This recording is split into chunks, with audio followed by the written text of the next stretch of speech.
قرآن ہوا جس میں نازل پھر لوٹ کے وہ مہمان نحمده ونصلي ونسلم على رسوله الكريم أعوذ بالله من الشيطان الرجيم بسم الله الرحمن الرحيم سيقول السفهاء من الناس ما ولاهم عن قبلتهم التي كانوا عليها قل لله المشرق والمغرب يهدي من يشاء إلى صراط مستقيم صدق الله مولانا العظيم اللهم صل على سيدنا ومولانا محمد وعلى آل سيدنا ومولانا محمد وبارك وسلم۔ دوسرا پارہ شروع ہوتا ہے، اس کے شروع میں تحویل قبلہ کے بارے میں یہود اور مشرکین جو اعتراضات کر رہے تھے، کیونکہ نبی علیہ السلام کو حکم تھا، ہجرت کے بعد آپ بیت المقدس کی طرف منہ کر کے نماز پڑھ رہے تھے، 16 یا 17 مہینے کے بعد پھر کعبۃ اللہ کی طرف منہ کر کے نماز پڑھنے کا حکم ہو گیا۔ تو اس پر یہود اور منافقین اور مشرکین نے اعتراضات شروع کیے، اس کے 4 جواب دیے۔ پہلا جواب ہے قل للہ المشرق والمغرب، مشرق مغرب شمال جنوب سب طرفیں اللہ کی ہیں، جس طرف وہ منہ کر کے نماز پڑھنے کا حکم دے بس وہی قبلہ ہے۔ دوسرا جواب یہ ہے کہ اس تحویل سے منافق اور مومن کا امتیاز ہو جائے گا، الا لنعلم من یتبع الرسول ممن ینقلب۔ تیسرا جواب اس کا یہ ہے کہ یہود جو اعتراض کرتے ہیں یہ تحویل قبلہ کو اس طرح جانتے ہیں جس طرح کہ اپنے بیٹوں کو جانتے ہیں۔ چوتھا جواب اس کا یہ ہے کہ اگر قبلے کو تبدیل نہ کیا جاتا تو خود یہود اعتراض کرتے کہ آخری نبی تو ذو قبلتین ہوگا، تو ان کا ایک ہی قبلہ ہے، تو خود یہ اعتراض کرتے۔ تو اب جب وہ سوال اپنا تحویل قبلہ کا ہو گیا، اب الٹے طریقے سے اعتراض کر رہے ہیں۔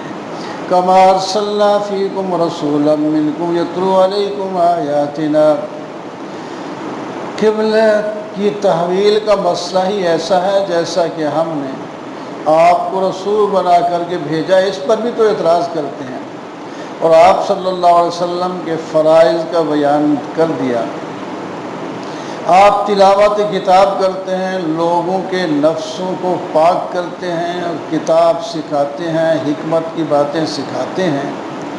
یہ 4 فرائض ہیں آپ کے، اور یہی فرائض امت کے بھی ہیں۔ فاذکرونی اذکرکم واشکروا لی ولا تکفرون۔ اب پوری امت کو خطاب ہے کہ میرا ذکر کرو، مجھے یاد کرو، میں بھی تمہیں نہیں بھلاؤں گا، میرا شکر کرو، میں تم نعمتوں کو بڑھاتا چلا جاؤں گا۔ کوئی مصیبت، کوئی پریشانی، کوئی بیماری، کوئی چیز ہو جائے تو مدد مانگنے کا طریقہ یہ ہے کہ صبر کرو اور نماز پڑھو۔ آمنوا استعینوا بالصبر والصلاۃ ان اللہ مع الصابرین۔ دنیا میں امتحان تو آنے ہی آنے ہیں، کوئی بھی امتحان سے بچے گا نہیں، کبھی خوف، کبھی بھوک، کبھی مالوں میں کمی، کبھی جان میں کمی، کئی فیکٹریوں میں کمی، یہ چیزیں ہوتی رہیں گی، لیکن آپ لوگوں نے صبر سے کام لینا ہے۔ اگر صبر سے کام لو تو ہم تمہارے اوپر رحمتیں بھیجیں گے اور صلوات بھیجیں گے اور تم کامیاب ہو جاؤ گے۔ صفا و مروہ پر جب سعی کرنے کا حکم ہوا تو بعض حضرات کے ذہن میں یہ آیا کہ یہاں تو بت پرستی ہوتی تھی، اب یہ عبادت کیسے بن گئی؟ اللہ تعالیٰ نے اس کے جواب میں فرما دیا وہ بت ہٹا دیے گئے ہیں، اب کوئی بت وہاں نہیں ہے، یہ تو حضرت حاجرہ حضرت اسماعیل کی سنت کو جو ہے آگے چلانا ہے، تو اس میں کوئی گناہ نہیں ہے۔ صفا مروہ میں بغیر کسی خطرے کے اور بغیر کسی گناہ کے تم صحیح کرتے رہو، ثواب ملتا رہے گا۔ ان الذین یکتمون ما انزلنا من البینات، جو لوگ کتمان حق کرتے ہیں یا تلبیس حق کرتے ہیں ان پر خدا تعالیٰ کی لعنت ہے۔ اور جو لوگ کوئی گناہ کر کے توبہ کر لیتے ہیں اور اپنی اصلاح کر لیتے ہیں، اور اگر علماء نے کوئی غلط مسئلہ بیان کیا تو اس کو پھر وہ بیان کر دیتے ہیں کہ وہ مسئلہ غلط تھا، یہ صحیح ہے، تو اللہ تعالیٰ توبہ قبول فرما لیں گے۔ الہکم و الہکم الہ واحد لا الہ الا هو الرحمن الرحیم۔ توحید کی آیت ہے کہ تم سب کا معبود صرف ایک ہے، جس کے سوا کوئی معبود نہیں، وہ بڑا مہربان ہے اور نہایت رحم کرنے والا ہے۔ اس پر دلیل آپ دیکھ لیں، اللہ نے آسمان زمین کو پیدا کیا، رات دن بنائے، کشتیاں چلائیں، سمندر بنایا اور بارش برساتا ہے، زمین سے تمہارے لیے روزیاں نکالتا ہے اور ہوائیں چلاتا ہے، بادل لے آتا ہے۔ یہ سارے کارنامے جس خدا کے ہیں وہی معبود برحق ہیں۔ اور جو لوگ غیر اللہ کو پکارتے ہیں اس وقت قیامت کے دن ایک دوسرے کے دشمن ہو جائیں گے، تو بہتر یہ ہے کہ ابھی سے ہی ان کو چھوڑ کر اللہ تعالیٰ کی طرف آ جائیں اور اللہ کے نبی کی پیروی کر لیں۔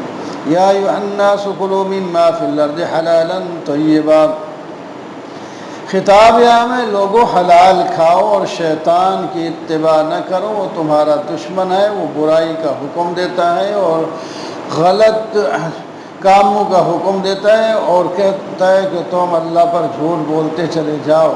ان کی اتباع نہ کرو اور نہ ہی اپنے ان آباء و اجداد کی اتباع کرو جو شیطان کے پیچھے چلے ہوئے ہیں اور ایمان ان کا نہیں۔ ان کی مثال جو غیر اللہ کی پوجا کرتا ہے ایک جانور کی ہے جو آواز تو سنتا ہے سمجھتا کچھ بھی نہیں۔ یا ایھا الذین آمنوا کلوا من طیبات ما رزقناکم، پھر خاص طور پر ایمان والوں کو حکم ہے کہ پاکیزہ کھاؤ اور اللہ کا شکر کرو اور اللہ ہی کی عبادت کرو۔ یہ لوگ جو کہتے ہیں یہ چیزیں حرام ہیں حلال ہیں، ان کو کس نے اختیار دیا ہوا ہے؟ اللہ نے 4 چیزیں حرام کی ہیں، میتہ، دم مسفوح، خنزیر اور جو غیر اللہ کے لیے نامزد کر دیا جائے، یہ خصوصی طور پر 4 چیزیں قطعی حرام ہیں۔ باقی تفصیل جو اللہ اور اللہ کے رسول نے بتائی ہے ان میں بھی حرام حلال ہیں۔ جو لوگ کتمان حق کرتے ہیں اور تھوڑا سا مول لینے کے لیے اللہ کی آیات کو بیچ دیتے ہیں، ان کو 4 قسم کے عذاب ہوں گے۔ وہ یوں سمجھ لیں کہ وہ آگ کھا رہے ہیں۔ اللہ تعالیٰ پیار کی کلام ان سے نہیں کرے گا، ان کو پاک بھی نہیں کرے گا گناہوں سے، اور ان کے لیے دردناک عذاب ہوگا، کیونکہ یہ برا کام ہدایت کو بیچ کر ضلالت کو لے رہے ہیں اور مغفرت کو چھوڑ کر عذاب کے مستحق ہو رہے ہیں۔ لیس البر ان تولوا وجوہکم قبل المشرق، یہ جامع آیت ہے جس کے اندر پورے دین کے جو عقائد، اخلاق، معاشرہ سب کو بیان کیا گیا ہے۔ فرمایا صرف منہ پھیر لینا مشرق اور مغرب کی طرف، اس کو نیکی نہیں کہتے۔ نیک وہ شخص ہے جو اللہ پر ایمان لائے، قیامت کو مانے، فرشتوں، کتابوں اور نبیوں کو مانے، مال کی محبت کے باوجود رشتہ داروں، یتیموں، مسکینوں، مسافروں کو، سائلین کو دے، گردن چھڑائے، نماز پڑھے، زکوٰۃ ادا کرے، وعدہ وفائی کرے، صبر کرنے والوں کو اللہ تبارک و تعالی نعمت بدل عطا فرمائیں گے۔ یہ لوگ سچے بھی ہیں اور یہ لوگ متقی اور پرہیزگار بھی ہیں۔ یا ایھا الذین آمنوا کتب علیکم القصاص فی القتلی، پہلا امر انتظامیہ یہ ہے کہ جب کوئی کسی کو ناحق قتل کر دے تو اس کو قصاص میں قتل کر دیا جائے اور اس میں انصاف بھی ہو، ایک کے بدلے 2 نہیں۔ جرم کسی نے کیا دوسرے کو پکڑ لیا، یا نہیں، جس نے قتل کیا ہے وہی قصاص میں قتل ہوگا اور معافی بھی ہو سکتی ہے، صلح بھی ہو سکتی ہے، دیت بھی دی جا سکتی ہے، اور اس قصاص میں تمہارے لیے زندگی ہے کہ آئندہ کے لیے کیا ہو جائے گا، قتل رک جائے گا۔ اگر کوئی ان کو نتھ ڈالنے والا نہ ہو تو پھر یہ قتل پر سب لوگ جرت کریں گے اور معاشرے کے اندر تباہی پھیل جائے گی۔ کتب علیکم اذا حضر احدکم الموت ان ترک خیرا۔ دوسرا امر انتظامیہ یہ ہے کہ کوئی آدمی جب موت کے قریب ہو جائے تو اس کو وصیت کرنا چاہیے اگر اس کے پاس مال ہو۔ یہ مال کی وصیت کی اب ضرورت نہیں ہے کیونکہ اللہ تعالیٰ نے میراث کا حکم چوتھے پارے میں نازل فرما دیا ہے۔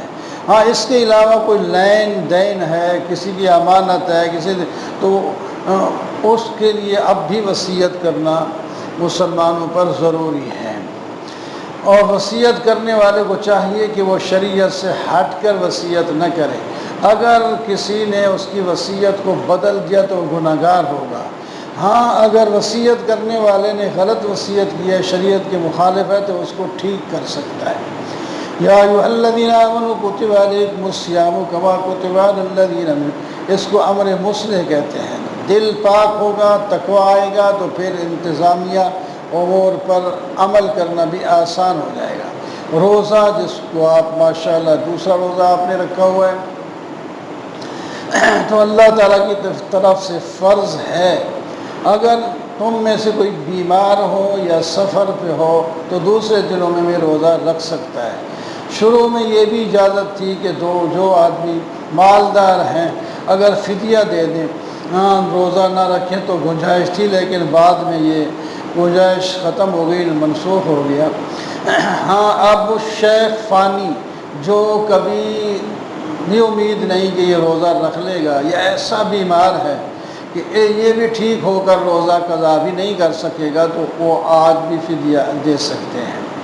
رمضان المبارک میں ہی قرآن پاک نازل ہوا جس میں ہدایت ہے اور اس کے اندر دلائل ہیں اور اس کے اندر معجزات ہیں، تو جو آدمی بھی رمضان المبارک میں رمضان المبارک کو پالو تو اس کو چاہیے کہ وہ اس میں روزہ رکھے۔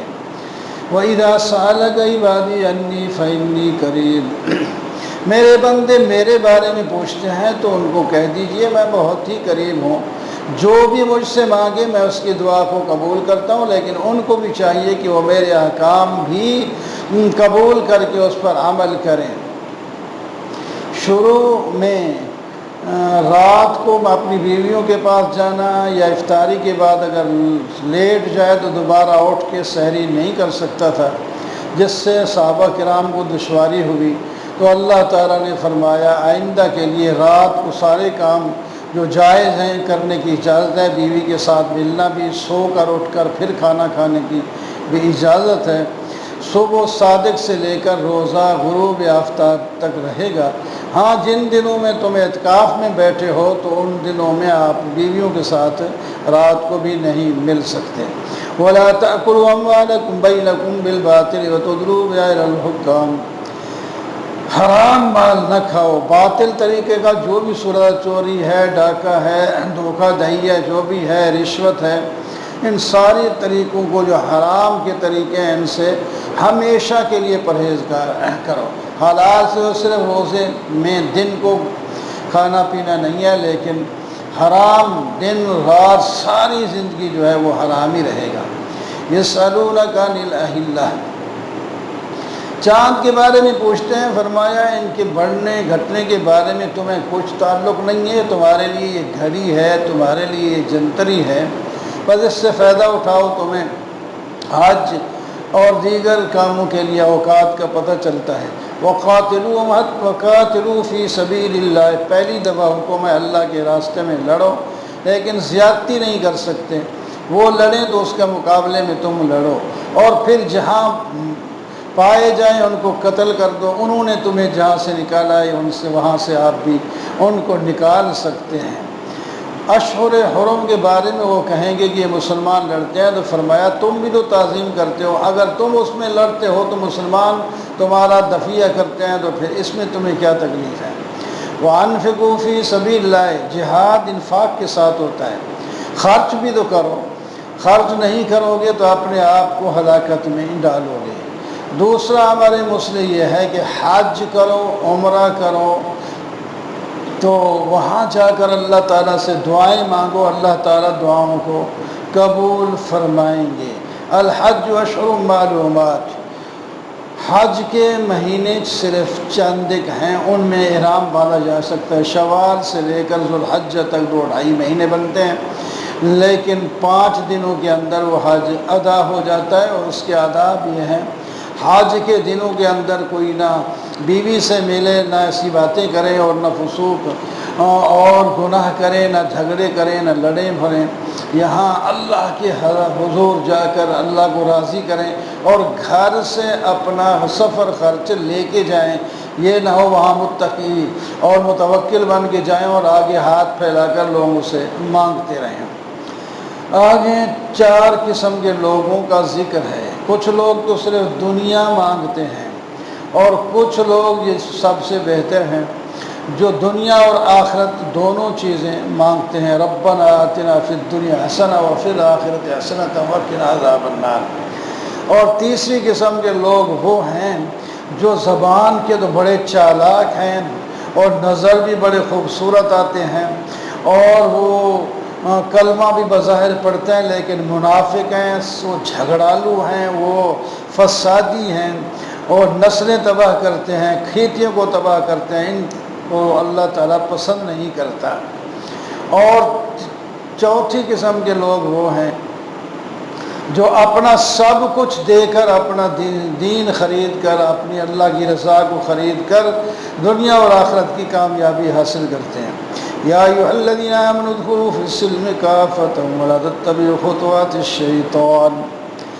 حکم عام ہے، لوگوں اسلام لائے ہو تو پورے اسلام میں داخل ہو جاؤ۔ کوئی اسلام کا کام کرو، کوئی چھوڑو، اس سے فائدہ نہیں ہوگا۔ پورے مسلمان ہو جاؤ، پورے احکام پر عمل کرو، تو دنیا اور آخرت کی کامیابی ہوگی۔ شیطان تمہیں پورا چلنے سے روکے گا، لیکن تم نے اس کی اتباع نہیں کرنی۔ کس چیز کی انتظار ہے؟ جب اللہ تعالیٰ کا عذاب آئے، فرشتے لے آئیں، اور پھر اس وقت تم توبہ کرو گے، اس کا فائدہ کچھ نہیں ہوگا۔ کان الناس امۃ واحدۃ فبعث اللہ النبیین مبشرین ومنذرین۔ وحدت ادیان، لوگ صرف ایک ہی دین پر تھے، جس طرح شروع میں حضرت آدم علیہ السلام کے زمانے میں، اور پھر آخر میں حضرت عیسیٰ علیہ السلام کے زمانے میں ایک ہی دین پر ہوں گے، باقی سارے دین مٹ جائیں گے۔ لیکن لوگوں نے اسلام کو چھوڑ کر دوسرا راستہ شروع کیا، تو اللہ نے نبوت کا سلسلہ جاری کیا۔ نہ اللہ کے نبی آ کر خوشخبریاں سناتے ہیں ماننے والوں کو، ڈراتے ہیں نہ ماننے والوں کو۔ اور یہ جو فساد پیدا ہوا ہے، علماء سو نے دین سے ہٹا کر اپنی تجوریاں بھرنے کے لیے لوگوں کو غلط راستے پر بدعات میں لگا دیا ہے۔ ام حسبتم ان تدخلوا الجنۃ ولما یأتکم، امتحان بھی ہوگا۔ تمہارا یہ خیال نہیں کلمہ پڑھ لیا سیدھے جنت میں چلے جاؤ۔ یہ تکلیفیں بھی آئیں گی، بیماریاں بھی آئیں گی، لڑائیاں بھی ہوں گی، جہاد بھی ہوں گے، تم جھنجھوڑے بھی جاؤ گے۔ پہلے لوگ اور انبیاء جو گزرے ہیں، ان پر بھی یہ مصائب، تکلیفیں، پریشانیاں آئی ہیں، لیکن اللہ نے ان کی مدد کی۔ تم بھی اگر ثابت قدم رہے تو اللہ تعالیٰ تمہاری بھی مدد فرمائیں گے۔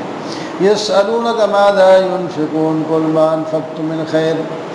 اس اب کچھ ذو جہتین مسائل کا ذکر ہوگا، یعنی ایک چیز کے اندر 2 پہلو ہوں گے، ایک میں نفع اور ایک دوسرے میں نقصان ہوگا۔ خرچ کرنا، اس میں آپ بھی جیب سے خرچ کرنے کا جو ہے، آدمی کہتا ہے کماؤ میں تو دوسرے کو دوں، نہ تو اس سے تو اس کو پریشانی ہوتی ہے۔ لیکن جب اس کو ثواب بتایا جاتا ہے کہ 1 کے 10 ملیں گے اور اللہ میاں راضی ہوں گے اور تمہارے کام بھی ہوں گے، تو پھر وہ جو ہے خرچ کرنے کے لیے تیار، اس فائدہ ہوگا۔ لیکن خرچ کرنے کا مصرف بھی ٹھیک ہے، والدین پر، رشتہ داروں، یتیموں، مسکینوں اور غریبوں پر خرچ کرو، اللہ تعالیٰ اس کا تمہیں بدلہ دے گا۔ قتال تمہارے اوپر فرض ہے، لیکن تم اس سے ذرا برا سمجھتے ہو، یعنی جہاد۔ یہ دنیا میں ایسا ہوتا ہے، بعض دفعہ کسی چیز کو برا سمجھو، وہ تمہارے حق میں بہتر ہوتی ہے، اور بعض دفعہ تم ایک چیز کو پسند کر رہے ہوتے ہو، وہ تمہارے حق میں بہتر نہیں ہوتی۔ اشہر حرم کے اندر جہاد کرنے کے بارے میں بھی لوگ آپ سے پوچھتے ہیں، تو ٹھیک ہے اشہر حرم میں جہاد کرنا، لڑائی کرنا ٹھیک تو نہیں، احترام کے خلاف ہے، لیکن مشرکین جب لڑتے ہیں تو پھر کوئی حرج نہیں ہے، کیونکہ جب آپ جہاد کر رہے ہیں اس چیز کے لیے جو اس سے بڑا گناہ ہے وہ صد عن سبیل اللہ، اللہ کے راستے سے وہ روکتے ہیں، کفر کرتے ہیں، مسجد حرام سے روکتے ہیں، وہاں کے لوگوں کو وہاں سے نکالتے ہیں، اور خاص کر جو فتنہ یعنی شرک ہے یہ تو بڑا گناہ ہے قتل سے بھی، لہٰذا آپ گھبرائیں نہیں، آپ ان کے ساتھ لڑتے رہیں، اور وہ بھی لڑتے رہیں گے جب تک دین جو ہے وہ غالب نہ ہو جائے، آپ لڑتے ہی رہیں ان کے ساتھ۔ یسألونک عن الیتامی قل اصلاح، یسألونک عن الخمر والمیسر، یہ ایک مسئلہ ہے خمر، شراب اور جوا، اس میں بھی دو ہی پہلو ہیں۔ شراب میں پینے سے کوئی طاقت بھی آ جاتی ہے، کوئی ان کو لذت بھی آتی ہوگی، اور تجارت میں نفع بھی ہوتا ہے، لیکن ان کے نقصان زیادہ ہیں۔ یہ تو جمعہ اور اس میں جو شراب پی لے گا دوسرے گناہ بھی وہ آسانی سے کر لے گا۔ اسی طرح جوا یکدم جیت کر ایک دم وہ مالدار بھی بن سکتا ہے اور گھر اس کا تباہ بھی ہو سکتا ہے، لہٰذا یہ جب دونوں چیزیں اس میں ہیں تو اچھا پہلو لے لو، دوسرا چھوڑ دو۔ وَيَسْأَلُونَكَ مَاذَا يُنْفِقُونَ، خرچ کیا کریں؟ فرمایا جو بھی تمہاری ضرورت سے فارغ ہو وہ سارا خرچ کر دو۔ یتیموں کے بارے میں آپ سے سوال کرتے ہیں، اس میں بھی دو پہلو ہیں۔ یتیموں کو اپنے ساتھ ملا کر کھلائیں تو ہو سکتا ہے ان کا مال زیادہ کھایا جائے، اگر الگ کریں تو حرج بھی زیادہ ہوگی اور مال بھی ضائع ہوگا۔ فرمایا تمہارے بھائی ہیں، کوئی بات نہیں، مل کے کھاؤ، اگر تمہاری نیت ٹھیک ہوگی تو کمی بیشی تھوڑی بہت تو اللہ تعالیٰ معاف کر دیں۔ رشتے کے بارے میں اللہ تعالیٰ فرما رہے ہیں تمہیں اچھے رشتے مل رہے ہیں، مشرکین کے جو خوبصورت بھی ہیں، مالدار بھی ہیں، اور جناب عہدے دار بھی ہیں، تم کہتے ہیں ان سے رشتے قائم کریں۔ فرمایا یہ غلط ہے، اپنی لڑکیاں اور مشرکین کو مت دو، جو کافر مشرک ہیں اگرچہ تمہیں، اسی طرح تم خود غیر مشرکین کی لڑکیوں کو پسند کر کے مسلمانوں کو چھوڑ کر ان کے ساتھ نکاح کرو، یہ بھی بہت بری چیز ہے اللہ کے ہاں۔ بظاہر تمہیں فائدہ نظر آ رہا ہے لیکن حقیقت نقصان ہے۔ وَيَسْأَلُونَكَ عَنِ الْمَحِيضِ، اپنی بیوی ہے، اس میں بھی دو پہلو ہیں کہ اس کے ساتھ جماع جب چاہے کر سکتا ہے، لیکن حیض کی حالت میں فرمایا چند دن تم صبر کر لو، حیض ساری زندگی تھوڑا آتا ہے، ایک مہینے کے اندر چند ایک دن آتا ہے، صبر کر لو، نہ عورت کو تکلیف ہو اور نہ تمہیں نفرت ہو، اور اس کے بعد تمہاری بیوی ہے جس طرح بھی اس کو آپ استعمال کریں تمہارے لیے، نساؤکم حرث لکم فاتوا حرثکم، تمہاری کھیتیاں ہیں جب چاہیں ان کو استعمال کر سکتے ہیں، لیکن قسمیں اٹھا کر ان کو علاج اس کو کہتے ہیں کہ ہم اس کے ساتھ ہم نہیں ملوں گا، تو وہ ہمیشہ کے لیے اس طرح بیوی کو نہ ملتے تھے قسم اٹھا کر اور نہ ہی ان کو الگ کرتے تھے۔ اللہ تعالیٰ نے فرمایا جو علاج کرے گا 4 مہینے کے اندر اگر اس نے بیوی کے ساتھ تعلقات ٹھیک کر لیے تو قسم کا کفارہ دے دیں اور اس کی بیوی ہے، اگر 4 مہینے گزر گئے تو طلاق اس کو بائنہ ہو جائے گی، اس کے بعد اس کی بیوی وہ نہیں رہے گی، جہاں چاہے وہ نکاح کر سکتی ہے۔ عورتوں سے کہا کہ جب تمہیں طلاق ہو جائے تو تم اس کے عدت کے بارے میں ابہام نہیں رکھنا، بعض دفعہ پیٹ میں بچہ ہوتا ہے اس کو چھپا لیتی ہیں یا نکلوا لیتی ہیں، یہ بھی غلط ہے، یہ پہلے خاوند کا حق ہے، اور ابھی عدت گزری نہیں تو کہتے ہیں گزر گئی تو رجوع کا اس کا حق تھا، وہ حکم مارتی ہیں، یہ بھی ناجائز چیز ہے۔ الطلاق مرتان فامساک بمعروف، طلاق 2 طلاق دینا صریح ہو تو وہ رجی ہے، اور اس کے بعد وہ دوبارہ رجوع بھی کر سکتا ہے، اور درمیان میں اگر اس نے کیا کر دیا خلا کر لی تو پھر وہ طلاق بائنہ ہو جائے گی، اگر تیسری طلاق دے دی تو طلاق مغلظہ ہو جائے گی، اور پھر یہ پہلے خاوند کے لیے جائز نہیں۔ ہاں کسی اور کے ساتھ اس نے شادی کر لی عدت کے بعد، وہ مر گیا یا اس نے طلاق دے دی عدت کے بعد، پھر پہلا خاوند جس نے 3 طلاقیں دی تھی وہ دوبارہ نکاح کر سکتا ہے۔ رجوع کا حق تو تمہیں ہے، لیکن ان کو تنگ کرنے کے لیے نہیں، رجوع کر لیا پھر دوبارہ طلاق دے دی، اس کی عدت دوبارہ سے شروع ہو گئی، اس کی تمہیں اجازت نہیں ہے۔ وَإِذَا طَلَّقْتُمُ النِّسَاءَ فَبَلَغْنَ أَجَلَهُنَّ فَلَا تَعْضُلُوهُنَّ، جن عورتوں کی عدت گزر گئی ہے اب وہ دوبارہ کہیں سے شادی کرنا چاہتی ہیں تو بعض وہ نہیں کرنے دیتے تھے، فرمایا تمہارا کوئی حق نہیں رہا، جب وہ تمہارے سے الگ ہو گئی اور دوسرا نکاح کر لیں تو تمہیں کوئی اعتراض نہیں ہونا چاہیے، اب تمہاری بیویاں ہی نہیں۔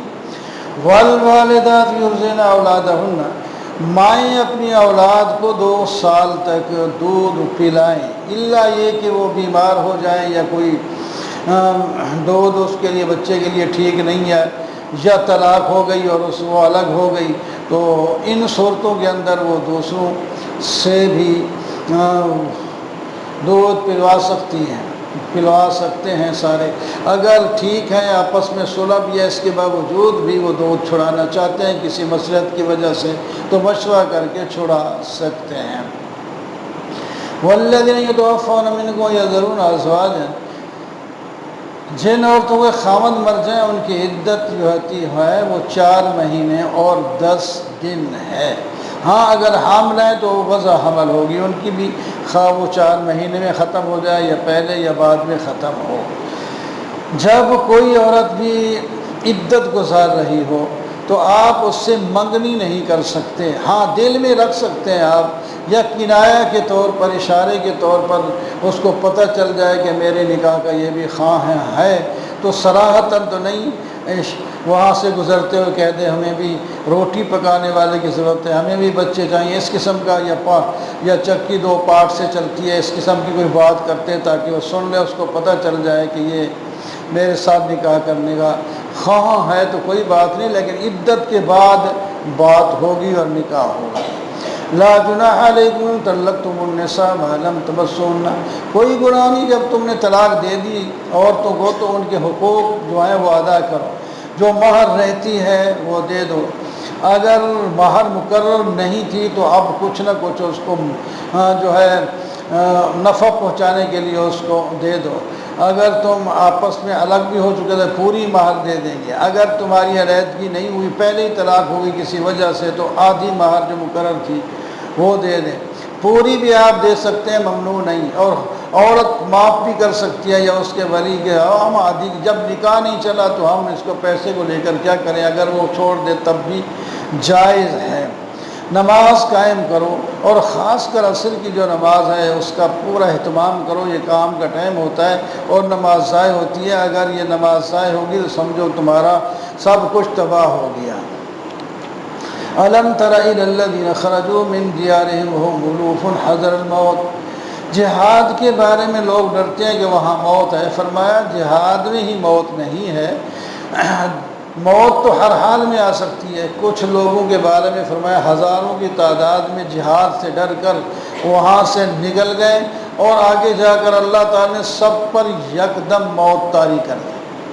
8 دن کے بعد وہاں سے ایک نبی گزرے، انہوں نے دعا مانگی تو اللہ تعالیٰ نے ان کو دوبارہ، پہلے سزا کے طور پر ان کو موت ہوئی تھی چونکہ ابھی اس کی زندگی باقی تھی، اور پھر وہ دوبارہ زندہ ہو گئے، تو فرمایا موت صرف جہاد میں نہیں ہے۔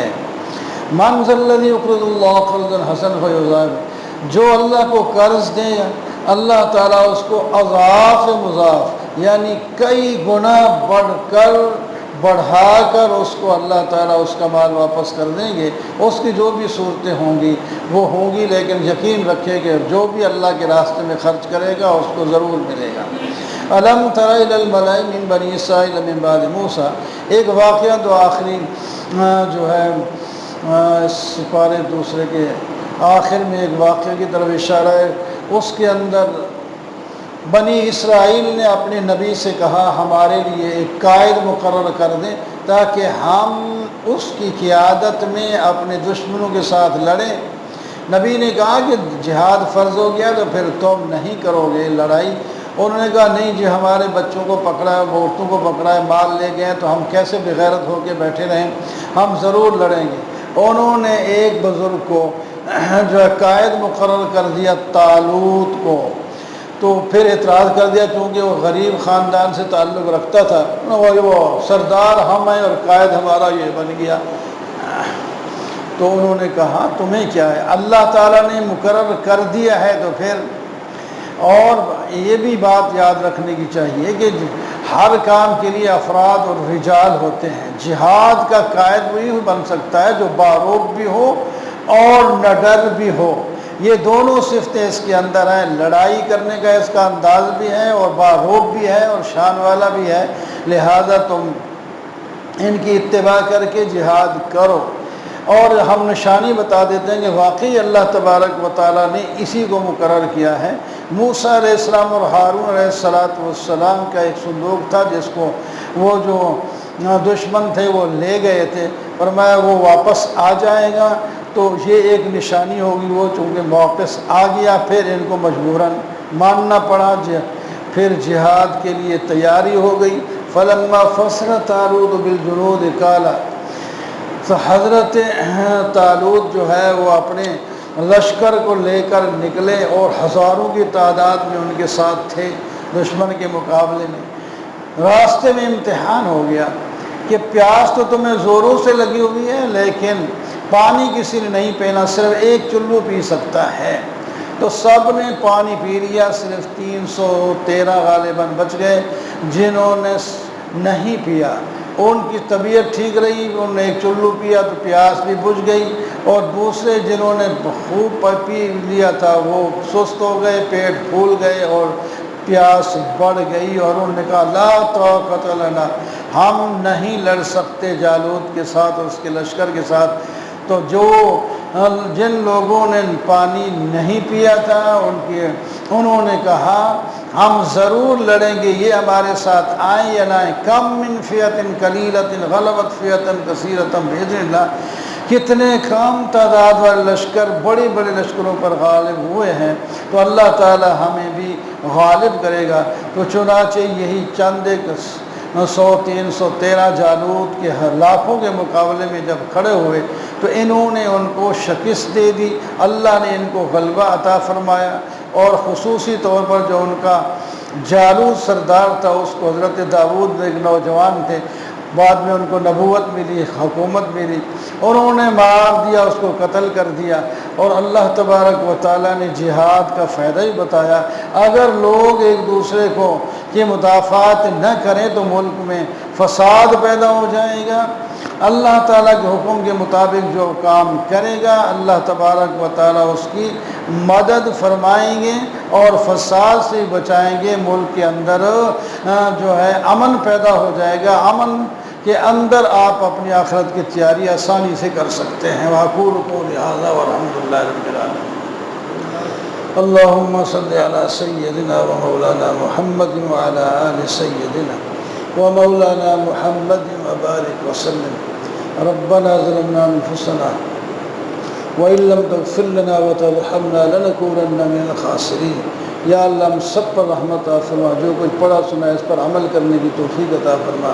وصلی اللہ تعالی علی خیر خلق محمد وآلہ اجمعین برحمتک۔